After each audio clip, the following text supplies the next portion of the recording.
ഓം ഗുരുർബ്രഹ്മ ഗുരുർവിഷ്ണു ഗുരുർദേവോ മഹേശ്വര ഗുരു സാക്ഷാത് പരം ബ്രഹ്മ തസ്മൈ ശ്രീ ഗുരവേ നമഃ. ഓം സദാശിവസമാരംഭാം ശങ്കരാചാര്യമധ്യമാം അസ്മദാചാര്യപര്യന്താം വന്ദേ ഗുരുപരമ്പരാം. ഹരി ഓം. എല്ലാവർക്കും നമസ്കാരം. എല്ലാവർക്കും മറ്റൊരു വീഡിയോയിലേക്ക് സുസ്വാഗതം. നമുക്കിവിടെ ചതുരാശ്രമ ധർമ്മങ്ങൾ, ചാതുർവർണ്ണ്യം, പുരുഷാർത്ഥങ്ങൾ എന്നിവയെപ്പറ്റിയൊക്കെ ഒരല്പം ചിന്ത ചെയ്യാം. നമ്മുടെ ജീവിതചര്യകളിലും മറ്റും നമ്മുടെ ഭാരതത്തിലെ അതിപുരാതനമായ കാലം തൊട്ട് തന്നെ ഋഷീശ്വരന്മാർ നമുക്ക് വേണ്ടി നമ്മൾ എങ്ങനെ പൂർണ്ണതയിലെത്തണം, നമ്മുടെ ഓരോ ജന്മവും ഓരോ ജീവനും എങ്ങനെ പൂർണ്ണതയിലെത്താം എന്ന വിഷയത്തിൽ ധാരാളം ചർച്ച ചെയ്യുകയും ഗവേഷണങ്ങൾ നടത്തുകയും അവരുടെ ധ്യാനത്തിലൂടെ അവർക്ക് തെളിഞ്ഞു കിട്ടിയ അറിവിൻ്റെ പശ്ചാത്തലത്തിൽ അവർ നമ്മളെ നമ്മുടെ ജീവിതചര്യകൾ എങ്ങനെ ചിട്ടപ്പെടുത്തി മുന്നോട്ട് പോകണം എന്നും അവസാനം ആത്യന്തിക ലക്ഷ്യമായ മോക്ഷപ്രാപ്തി എങ്ങനെ കൈവരിക്കാൻ സാധിക്കുമെന്നും നമുക്ക് പറഞ്ഞു തന്നിട്ടുണ്ട്. നിരവധി ഉദാഹരണങ്ങളിലൂടെയും ശങ്കരാചാര്യസ്വാമികളെപ്പറ്റി പറയുകയാണെങ്കിൽ തന്നെ ഏതാണ്ട് 1/2 ശ്ലോകം മുതൽ 1008 ശ്ലോകങ്ങൾ വരെ ഉൾക്കൊള്ളിച്ചുകൊണ്ടുള്ള പ്രകരണ ഗ്രന്ഥങ്ങളും മറ്റ് അതിമഹത്തായ കൃതികൾ, അതുപോലെ തന്നെ നിരവധി ആചാര്യന്മാരും നമുക്ക് പല പ്രകാരേണ വർണ്ണിച്ചു തന്നിട്ടുണ്ട്. ഈ ഋഷീശ്വരന്മാരെല്ലാം അവർ നടത്തിയ ഗവേഷണത്തിൽ പരിപൂർണ വിജയം കൈവരിച്ചവരാണ്. നമുക്കറിയാം, നമ്മുടെ ഹിന്ദുധർമ്മം, അതായത് സനാതനധർമ്മപ്രകാരം ഓരോ ജന്മവും നമുക്ക് അതാത് ജന്മം കൊണ്ടുള്ള ജ്ഞാനം നേടാനും ആ ജ്ഞാനം നേടിയതിന് ശേഷം അതിനേക്കാളും ശ്രേഷ്ഠമായ പുതിയൊരു ജന്മത്തിലേക്ക് കടക്കാനുമുള്ള ഒരു തോണി പോലെയാണ്. ഏതാണ്ട് 84 ലക്ഷം ജന്മങ്ങൾ, അതായത് 84 ലക്ഷം യോനികളിൽ കൂടി കടന്ന് വന്നിട്ടാണ് ഒരു മനുഷ്യജന്മം സിദ്ധിക്കുന്നത് എന്നും പറയപ്പെടുന്നു. അങ്ങനെ ആയിരക്കണക്കിന് നിരവധി ജന്മങ്ങളെടുത്ത് അനുഭവജ്ഞാനം നേടി മനുഷ്യജന്മത്തിലെത്തി. എന്നാൽ പൂർണ്ണതയിലേക്കെത്തുവാൻ, അതായത് മനുഷ്യജന്മത്തിൻ്റെ പരിപൂർണ ലക്ഷ്യമായിട്ടുള്ള കൈവല്യത്തിൽ, മോക്ഷം നേടുവാൻ, ജീവൻ മുക്തി അല്ലെങ്കിൽ മുക്തി നേടുവാൻ നിരവധി മനുഷ്യജന്മം തന്നെ വീണ്ടും എടുക്കേണ്ടതായും വന്നേക്കാം. അത് അവരവരുടെ കർമ്മത്തിൻ്റെ ഗതി അനുസരിച്ചും ജ്ഞാനസമ്പാദനത്തിൻ്റെ നിലകൾ അനുസരിച്ചുമാണ്. അപ്പോൾ ജ്ഞാനം കൊണ്ടാണ് മോക്ഷം നേടുന്നത്. അപ്പോൾ ശരിക്കുള്ള ജ്ഞാനം നേടി, അതായത് ആ ആത്മജ്ഞാനത്തിലൂടെ ആത്മാവിനെ സംബന്ധിച്ചുള്ള തൻ്റെ യഥാർത്ഥ സ്വരൂപം എന്താണ് എന്ന് അറിഞ്ഞ് അനുഭവിച്ച് ആ സ്വരൂപനിഷ്ഠനായി സ്വരാജ്യ സാമ്രാട്ടായിട്ട് അങ്ങനെ ആ ജ്ഞാനത്തിൽ കൂടി മുക്തിപദത്തിൽ അല്ലെങ്കിൽ മുക്തിപദം അടയുക എന്ന് പറയാം. അതിനെയാണ് മോക്ഷമെന്ന് പറയുന്നത്. മോക്ഷം പ്രത്യേകിച്ച് ഒരു നേടേണ്ടതായിട്ടുള്ള ഒരു ഒരു അല്ലെങ്കിൽ എന്തെങ്കിലും ചെയ്തുകൊണ്ട് നേടുക എന്നൊക്കെ പറയുന്നത് ശരിക്കും അങ്ങനെയൊക്കെ പറയുന്നത് ഒരു ശരിയായ രീതിയാണെന്ന് ധരിക്കുവാൻ പ്രയാസമുണ്ട്. കാരണം ഇതൊരു ലബ്ധ വസ്തുവാണ്. നമുക്ക് നമ്മുടെ സ്വരൂപത്തെ പറ്റിയുള്ള ജ്ഞാനം വേണം. നമ്മൾ അത് അറിയാതെ അത് നമ്മളിൽ അത് മറഞ്ഞു കിടക്കുകയാണ്. അപ്പോൾ ആ ജ്ഞാനം തെളിഞ്ഞ് നമ്മുടെ ആ ബോധസ്വരൂപനായിട്ടുള്ള ആത്മാവിനെ, നമ്മുടെ സ്വസ്വരൂപത്തെ അറിഞ്ഞ് അനുഭവിക്കുക എന്നുള്ളതാണ്. ഈ മോക്ഷം അടഞ്ഞു കഴിഞ്ഞാൽ പിന്നീട് ജനന മരണങ്ങളൊന്നും ഇല്ല എന്നാണ് പറയപ്പെടുന്നത്. ഇതിനുവേണ്ടി മനുഷ്യജീവിതത്തെ പല പ്രകാരത്തിൽ ചിട്ടപ്പെടുത്തുകയും ഒരു ജീവന് ജീവിക്കാൻ വേണ്ട ജീവിതചര്യകൾ നിർദ്ദേശിക്കുകയും പ്രാചീന കാലം മുതൽക്ക് തന്നെ നമ്മുടെ സനാതനധർമ്മപ്രകാരം ഋഷീശ്വരന്മാർ നമുക്ക് പകർന്നു തന്നിട്ടുണ്ട്. അതിലെ പ്രധാനപ്പെട്ട ഒന്നാണ് ഈ ചതുരാശ്രമ വ്യവസ്ഥ എന്ന് പറയുന്നത്. എല്ലാ മനുഷ്യരും അവരവരുടെ ജീവിത കാലയളവിൽ 4 ജീവിതചര്യകളിൽ കൂടി കടന്നു പോകേണ്ടതായിട്ടുണ്ട്. അത് ഇപ്രകാരമാണ്: ബ്രഹ്മചര്യം, ഗാർഹസ്ഥ്യം, വാനപ്രസ്ഥം, സന്യാസം എന്നിങ്ങനെയുള്ള ഈ 4 ആശ്രമങ്ങളാണവ.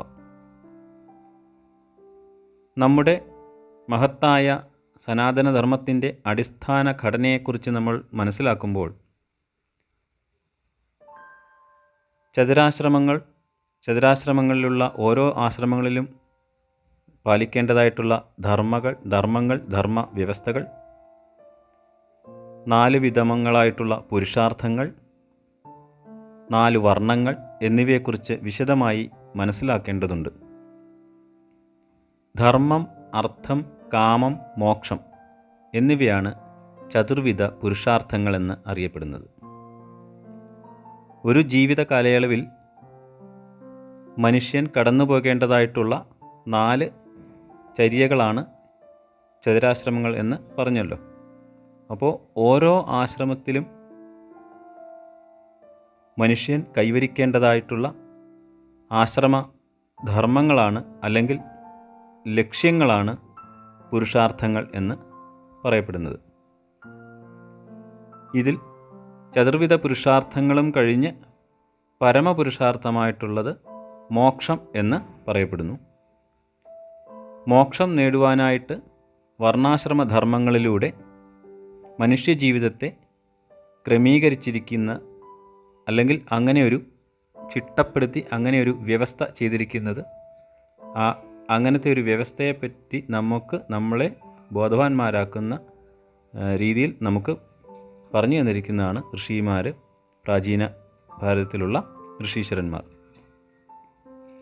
ഓരോ മനുഷ്യനും അവൻ്റെ ഗുണവും താല്പര്യവും അനുസരിച്ച് ഉള്ള തൊഴിൽ സ്വീകരിക്കുന്നതിനെയാണ് ചാതുർവർണ്ണ്യം എന്ന് പറയുന്നത്. അതായത് ഈ ചാതുർവർണ്ണ്യത്തെപ്പറ്റി ഒട്ടനവധി ഒച്ചപ്പാടും ബഹളങ്ങളും കോൺട്രവേഴ്സികളും ഒക്കെ ഉണ്ടായിട്ടുണ്ട്. ഭഗവാൻ ഭഗവത്ഗീതയിൽ ചാതുർവർണ്ണ്യം മയാ സൃഷ്ടം എന്ന് പറഞ്ഞതിനെ തെറ്റായി വളച്ചൊടിച്ച് വ്യാഖ്യാനിച്ച് പല തെറ്റിദ്ധാരണകളും പരത്തി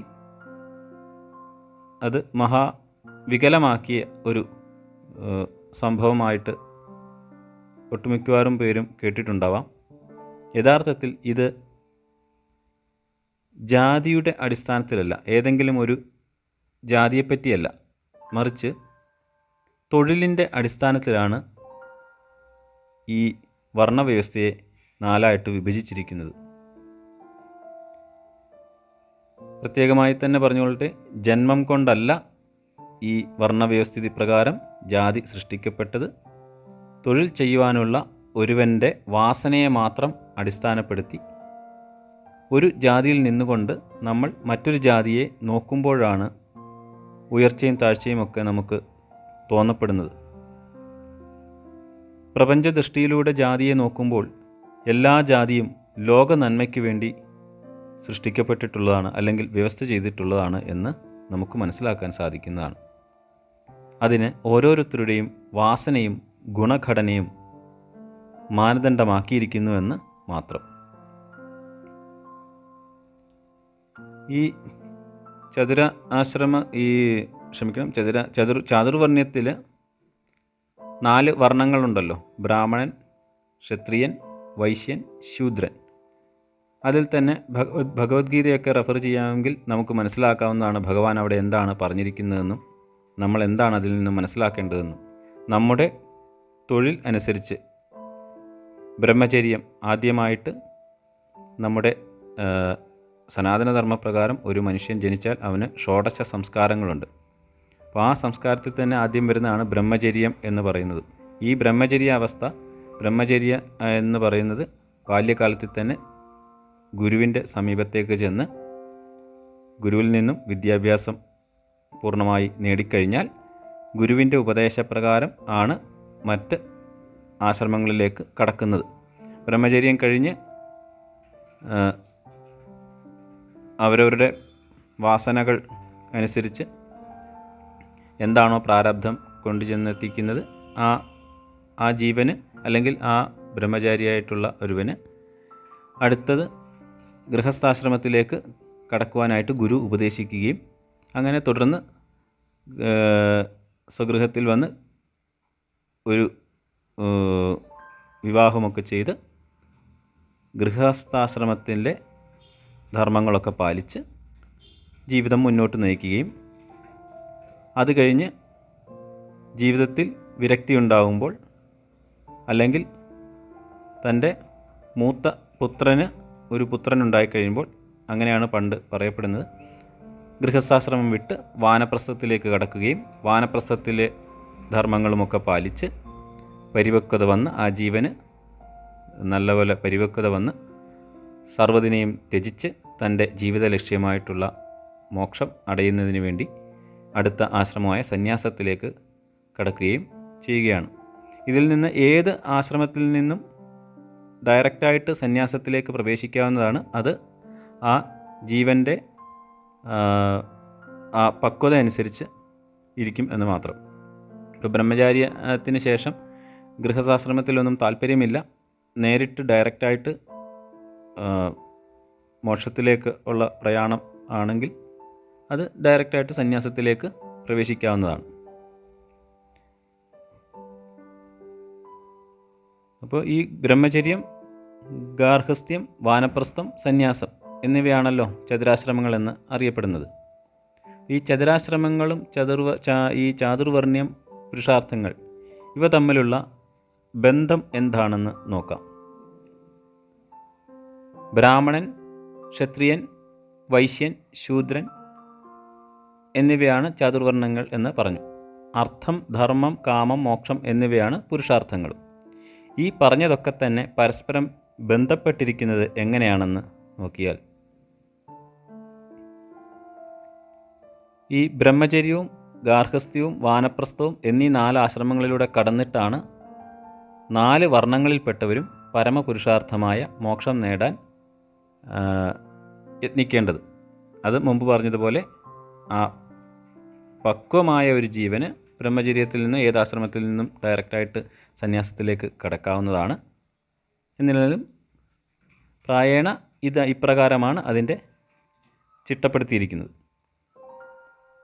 ബ്രഹ്മചര്യം എന്നാൽ വിദ്യാഭ്യാസ കാലമാണ്. ബ്രഹ്മചര്യാശ്രമത്തിൻ്റെ ലക്ഷ്യം, അതുപോലെ ധർമ്മം എന്താണ്, അധർമ്മം എന്താണ് എന്നൊക്കെ പഠിക്കുക. നമ്മുടെ ആധുനികമായിട്ടുള്ള വിദ്യാഭ്യാസ പദ്ധതി കൊണ്ടൊന്നും നമുക്ക് വാസ്തവത്തിലുള്ള നമ്മുടെ ധർമ്മം എന്താണെന്നൊന്നും മനസ്സിലാക്കുവാൻ കഴിയുന്നതല്ല. നല്ലൊരു ജോലി സമ്പാദിക്കുകയും അതുവഴി അല്ലെങ്കിൽ എന്തെങ്കിലും ബിസിനസ്സിൽ ഏർപ്പെടുകയും അതുവഴി ധാരാളം പണം സമ്പാദിക്കുകയും ആ പണം കൊണ്ട് സുഖലോലുപനായിട്ട് എങ്ങനെ ജീവിക്കാം എന്നത് മാത്രമേ ഇന്നത്തെ കാലത്തെ വിദ്യാഭ്യാസ പദ്ധതികൾ കൊണ്ട് അല്ലെങ്കിൽ ഇന്നത്തെ കാലത്തുള്ള ഈ വിദ്യാഭ്യാസം കൊണ്ട് നമ്മെ പഠിപ്പിക്കുന്നുള്ളൂ. വാസ്തവത്തിൽ ഇതൊന്നുമല്ല. നമ്മുടെ യഥാർത്ഥമായിട്ടുള്ള ലക്ഷ്യം പറഞ്ഞുവല്ലോ, പരമപുരുഷാർത്ഥമായ കൈവല്യം അടയുക തന്നെയാണ്. അതിനാണ് ഓരോ മനുഷ്യജന്മത്തിൻ്റെ നിയോഗവും. നമ്മുടെ പൈതൃകമായിട്ടുള്ള ഗുരുകുല വിദ്യാഭ്യാസ സമ്പ്രദായം നമുക്കത് എന്നോ നഷ്ടപ്പെട്ടു പോയി. അപ്പോൾ അതിൻ്റെ തിക്തമായിട്ടുള്ള ഫലങ്ങളാണ് ഇന്നത്തെ തലമുറകൾ നമ്മളൊക്കെ തന്നെ അനുഭവിക്കേണ്ടി വരുന്നത്. ഇപ്പോൾ ബ്രഹ്മചര്യത്തിലിരുന്ന് ധർമ്മത്തെ മനസ്സിലാക്കണം. എന്നിട്ട് ഗൃഹസ്ഥാശ്രമത്തിലേക്ക് പ്രവേശിച്ച് ധർമ്മത്തിൽ അധിഷ്ഠിതമായിട്ടുള്ള കർമ്മം ചെയ്ത് ധർമ്മത്തിൽ അധിഷ്ഠിതമായിട്ട് തന്നെ പണം സമ്പാദിച്ച് ആ ധനം കൊണ്ട് കാമങ്ങളെ, അതായത് ആഗ്രഹങ്ങളെയൊക്കെ തൃപ്തിപ്പെടുത്തുക. എന്നിട്ട് എല്ലാ കാമപൂർത്തീകരണത്തിനും ഒടുവിൽ ഇതിനോടൊക്കെ വിരക്തി വന്ന് ഒടുവിൽ സന്യാസാശ്രമത്തിലേക്ക് പ്രവേശിക്കുക. എന്നിട്ട് മോക്ഷത്തിന് വേണ്ടി ശ്രമിക്കണം. ഈ പറഞ്ഞതൊക്കെ തന്നെ എല്ലാ വർണ്ണത്തിലും പെട്ടവർക്ക് ബാധകമാണ്. ഈ ചാതുർവർണ്ണ്യത്തിന് സംഭവിച്ചിരിക്കുന്ന അപജയത്തെപ്പറ്റിയും നമുക്കല്പം നോക്കേണ്ടതുണ്ട്. ഈ വർണ്ണവ്യവസ്ഥ നിലവിൽ വന്നത് തന്നെ ഓരോരുത്തരുടെയും ഗുണഘടന കൊണ്ടാണ്, ജന്മം കൊണ്ടല്ല. പിന്നീട് പിൽക്കാലത്ത് പൗരോഹിത്യാധിപത്യം കാരണം ഗുണം കൊണ്ടുള്ള വേർതിരിവൊക്കെ മാറിയിട്ട് ജന്മം കൊണ്ടുള്ള ഒരു സങ്കുചിതമായിട്ട് ഉള്ള അവസ്ഥയിലേക്ക് ഇത് ഉരുത്തിരിഞ്ഞ് വരികയും അങ്ങനെ അപജയം സംഭവിക്കുകയും നമ്മൾ പിൽക്കാലത്ത് കണ്ടിട്ടുള്ള ഈ ജാതി വ്യവസ്ഥകളും തൊട്ട് തീണ്ടലും തൊടിയിലും തൊട്ടുകൂടായ്മയും അയിത്തങ്ങളും ഒക്കെ വന്നതും ഒക്കെ അങ്ങനെയാണ്. അതൊക്കെ ശുദ്ധ പോഷകത്തരമായിരുന്നു. അപ്പോൾ ജന്മം കൊണ്ട് ഇവിടെ നമ്മൾ മനസ്സിലാക്കേണ്ടത്, ജന്മം കൊണ്ട് ഒരുവൻ ബ്രാഹ്മണനാണെങ്കിലും കർമ്മം കൊണ്ട് ശൂദ്രനും വൈശ്യരുമായിട്ടൊക്കെ ആണ് അവൻ്റെ പ്രവൃത്തിയും അവൻ്റെ വാസനകളും ഒക്കെ അങ്ങനെയാണ് ചെയ്യുന്നതെന്നുണ്ടെങ്കിൽ അവൻ ജന്മം കൊണ്ട് ബ്രാഹ്മണനാണെങ്കിൽ തന്നെയും അവൻ യഥാർത്ഥത്തിൽ ബ്രാഹ്മണനല്ല. അതുപോലെ തന്നെ ഓരോ ജന്മത്തിലും ക്ഷത്രിയനായിക്കോട്ടെ, വൈശ്യനായിക്കോട്ടെ, ശൂദ്രനായിക്കോട്ടെ, ഇവരുടെയൊക്കെ കർമ്മം, ഇപ്പോൾ ബ്രഹ്മജ്ഞാനിയായിട്ടുള്ള ഒരു വൈശ്യനോ ശൂദ്രനാണെങ്കിൽ തന്നെ അവൻ്റെ കർമ്മം കൊണ്ട് ബ്രഹ്മജ്ഞാനം ഉള്ള ആളാണെങ്കിൽ ആ ബ്രാഹ്മണൻ്റെ ധർമ്മമാണ് അനുഷ്ഠിക്കുന്നതെങ്കിൽ തീർച്ചയായും ആ ജീവൻ ബ്രാഹ്മണനാണ് എന്ന് നമുക്ക് മനസ്സിലാക്കാം. ഈ ചതുരാശ്രമങ്ങളിൽ ആയിട്ട് ഈ ആശ്രമധർമ്മങ്ങളിലൊക്കെ വേദങ്ങൾ എങ്ങനെയാണ് ഇതിനെ സ്വാധീനിക്കുന്നത് എന്ന് ചോദിച്ചാൽ, നമ്മുടെ ആചാര്യന്മാർ നമ്മുടെ ജീവിതത്തെ അതിൻ്റെ അനുഷ്ഠാന പ്രാധാന്യം കണക്കിലെടുത്ത് 4 ആശ്രമങ്ങളായിട്ട് വിഭജിച്ചിട്ടുണ്ട്. അതാണ് ഈ ബ്രഹ്മചര്യം, ഗാർഹസ്ഥ്യം, വാനപ്രസ്ഥം, സന്യാസം എന്നിങ്ങനെ ഉള്ള ആശ്രമങ്ങൾ. ഈ ഓരോ ആശ്രമത്തിലും വേദത്തിൻ്റെ പഠനവും അനുഷ്ഠാനവുമൊക്കെ അത്യന്താപേക്ഷിതമായിട്ടും, അതായത് ഒഴിച്ചുകൂടാൻ പറ്റാത്തതാണ്. ബ്രഹ്മചര്യാശ്രമത്തിൽ വിദ്യാഭ്യാസ കാലമാണ്. ഈ സമയത്ത് ഗുരുവിൻ്റെ സമീപത്ത് ചെന്നിരുന്ന് മന്ത്രങ്ങളും തന്ത്രങ്ങളും സംഹിതാ മന്ത്രങ്ങളും ഒക്കെ ചൊല്ലി അതൊക്കെ ഗുരുവിൽ നിന്നും ഗുരുമുഖത്തു നിന്നും ഹൃദിസ്ഥമാക്കുന്നു. വേദമന്ത്രങ്ങളാണ് ഈ സംഹിത എന്ന് പറയപ്പെടുന്നത്. അതിന് ശേഷം ഗൃഹസ്ഥാശ്രമത്തിൽ പ്രവേശിക്കുമ്പോഴാണ് ഈ വേദമന്ത്രങ്ങളുടെ വ്യാഖ്യാന രൂപമായിട്ടുള്ള ബ്രാഹ്മണം ഉപയോഗപ്പെടുന്നത്. കർമാനുഷ്ഠാനങ്ങളെപ്പറ്റിയൊക്കെ വിശദമായിട്ട് വിവരിക്കുന്ന ഭാഗമാണ് ബ്രാഹ്മണം. ഗൃഹസ്ഥന്മാരാണ് കർമ്മത്തിന് അധികാരികൾ തന്നെ. അതുമാത്രമല്ല, ഈ 4 ആശ്രമങ്ങളിൽപ്പെട്ടും ഏറ്റവും മഹത്തായതും ഗൃഹസ്ഥാശ്രമധർമ്മമാണെന്ന് ആചാര്യന്മാർ പറഞ്ഞിട്ടുണ്ട്. കാരണം മറ്റ് 3 ആശ്രമങ്ങളിലുള്ളവരും ഈ ഗൃഹസ്ഥാശ്രമിയെ ഡിപ്പെൻഡ് ചെയ്താണ്, അവരെ ആശ്രയിച്ചാണ് അവർ കഴിഞ്ഞുകൂടുന്നത്. അതായത് ഗൃഹസ്ഥാശ്രമം ധർമ്മം പാലിക്കുന്നതോടൊപ്പം തന്നെ ഗൃഹസ്ഥാശ്രമിയുടെ റെസ്പോൺസിബിലിറ്റി അല്ലെങ്കിൽ ഉത്തരവാദിത്തമാണെന്ന് തന്നെ പറയാം മറ്റുള്ളവരെ കൂടി പാലിക്കേണ്ടത്. അവർക്ക് വേണ്ട, ഇപ്പോൾ സന്യാസി ധർമ്മമൊക്കെ നമ്മുടെ സൗത്ത് ഇന്ത്യയിലൊക്കെ ഒന്നും അങ്ങനെ അധികം കാണില്ലെങ്കിലും നോർത്ത് ഇന്ത്യയിലൊക്കെ പോയി കഴിഞ്ഞാൽ അവിടെയൊക്കെ സന്യാസി ശ്രേഷ്ഠന്മാരെ ഈ സാധുക്കൾ, അതായത് അവർ ഭിക്ഷയെടുത്താണല്ലോ കഴിയുന്നത്. അപ്പോൾ സന്യാസിമാർ അവരെ ബാബ എന്നാണ്, അത്യന്തം റെസ്പെക്റ്റോടു കൂടിയാണ് ഓരോ സന്യാസികൾക്കും ഓരോരോ രീതിയിൽ ഓരോ സമ്പ്രദായങ്ങൾ അവലംബിച്ച് പോരുന്നുണ്ട്. കുടീചകൻ എന്നൊക്കെ പറയുന്ന ഓരോ സന്യാസി അങ്ങനെ. അപ്പോൾ ചിലർക്ക് ഭിക്ഷ അവർ ആഹാരം സ്വീകരിക്കും, ചിലർ ആഹാരം സ്വീകരിക്കില്ല, അവർക്ക് ആഹാരം ചെയ്യാനുള്ള സൗകര്യങ്ങൾ ചെയ്തു കൊടുക്കുകയായിരിക്കും വേണ്ടത്. അങ്ങനെ ആ സൗകര്യങ്ങളും അല്ലെങ്കിൽ ഭിക്ഷയ്ക്ക് വരുന്ന സന്യാസി ശ്രേഷ്ഠന്മാരെ യഥോചിതം പൂജിച്ച് അവർക്ക് ഭിക്ഷ നൽകുന്നതൊക്കെ ഇന്നും ആ ധാർമ്മിക ഉത്തരവാദിത്തമായിട്ട് തന്നെയാണ് വടക്കേ ഇന്ത്യയിലൊക്കെ പാലിച്ചു വരുന്നത്. നമ്മുടെ സൗത്ത് ഇന്ത്യയിലാണ് ഈ ഭിക്ഷക്കാരെയൊക്കെ കാണുമ്പോൾ ഒരുതരം പുച്ഛവും തികഞ്ഞ അവജ്ഞതയും പരിഹസിക്കുകയും പിച്ചക്കാർ എന്നൊക്കെ പറയുകയും കളിയാക്കുകയൊക്കെ. അതിൽ നിന്നും വന്നാണ് ഈ പിച്ചക്കാർ എന്നും ഒക്കെ പറയുന്നതും ഈ മറ്റ് ഇതിനൊക്കെ വേണ്ടിയിട്ട് ധർമ്മം തരണേ എന്നൊക്കെ പറയുന്നതിനെയൊക്കെ പറയുന്നത് കളിയാക്കി പരിഹസിച്ച് നമുക്ക് അത്ര കണ്ട് നമ്മൾ അധപ്പതിച്ചു എന്ന് വേണം ഇതിൽ നിന്നൊക്കെ മനസ്സിലാക്കാൻ.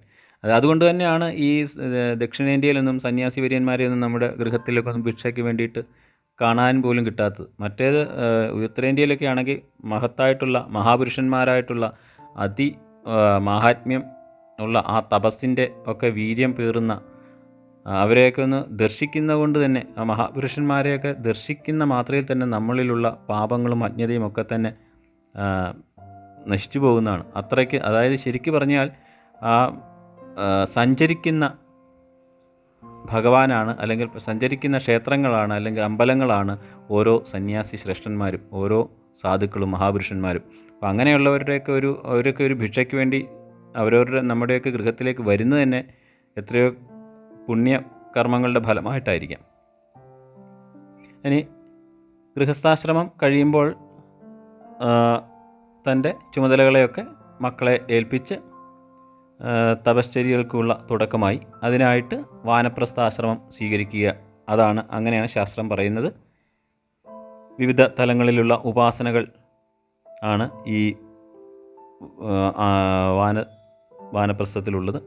ആരണ്യകങ്ങൾ എന്ന് പറയും. ആരണ്യകം എന്ന് പറഞ്ഞാൽ തന്നെ വനത്തിലേക്ക് ഗമിച്ചിട്ട് ആരണ്യകങ്ങളിൽ വിവരിച്ചിട്ടുണ്ട്. അതിൻ്റെ വിഷയമൊക്കെ തന്നെ ഈ ഉപാസന ആണ്. വിവിധ തലങ്ങളിലുള്ള ഉപാസനകൾ. ഗൃഹസ്ഥനായി ജീവിച്ച് സ്വകർമ്മങ്ങളെ അനുഷ്ഠിച്ച് മുക്തി തേടാനാണ്, അല്ലെങ്കിൽ മുക്തി അടയാനാണ് നമ്മൾ ആഗ്രഹിക്കുന്നതെങ്കിൽ അങ്ങനെ തന്നെയും ആവാം. ഇപ്പോൾ ജനക മഹാരാജാവ് അങ്ങനെയൊക്കെയുള്ള മഹാത്മാക്കളുണ്ടല്ലോ. അതല്ല, ഏകാഗിയായിട്ട് മുക്തിപഥത്തിലൂടെ യാത്ര ചെയ്യാനാണ് താല്പര്യമെങ്കിൽ ആ വഴിക്കും തിരിയാവുന്നതാണ്. വഴി ഏതായാലും നമ്മളെ സംബന്ധിച്ച് ലക്ഷ്യം ഒന്ന് മാത്രമാണ്, പരമപദമായിട്ടുള്ള മോക്ഷം, അതായത് സ്വാതന്ത്ര്യം, എല്ലാത്തിൽ നിന്നുമുള്ള മുക്തി. ഇതിനു വേണ്ടി മാത്രമാണ് നമ്മുടെ സംസ്കാരങ്ങൾ ഒക്കെ നിലകൊള്ളുന്നത് തന്നെ.